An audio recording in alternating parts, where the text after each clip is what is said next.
GPA, des parents ont été autorisés à garder le sperme de leur fils unique décédé. Les parents d'un jeune Américain décédé dans un accident de ski ont réclamé et obtenu de recueillir son sperme en vue de lui donner une descendance, pour perpétuer la lignée.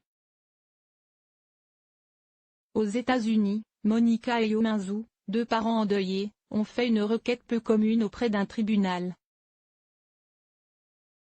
Après le décès de leur fils Peter, ils ont demandé à obtenir ses gamètes, dans l'espoir d'élever un jour ses enfants, lui qui en désirait 5. Cadet de l'Académie militaire des États-Unis, le jeune homme de 21 ans a été déclaré en état de mort cérébrale le 23 février dernier après un accident de ski ayant fracturé sa colonne vertébrale.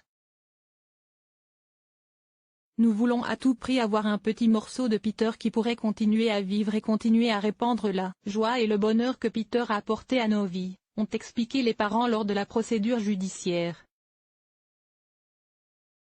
Ces derniers ont expliqué à la cour que Peter était le seul garçon de la famille Zhu, et que par conséquent, s'il n'avait pas d'enfant, il serait impossible de perpétuer la lignée, car le nom de famille disparaîtrait.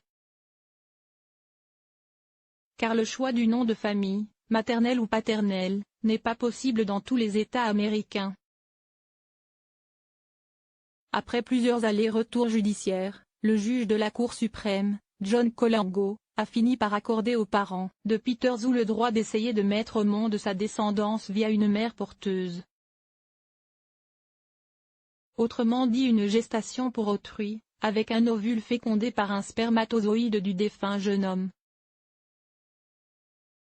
Rare, cette décision n'est cependant pas une première, puisqu'en 2009, la mère d'un jeune homme texan décédé dans une bagarre avait obtenu la même autorisation.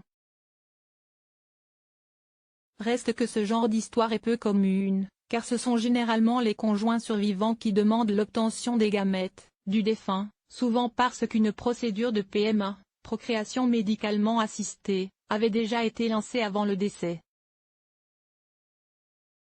Source: Business Insider.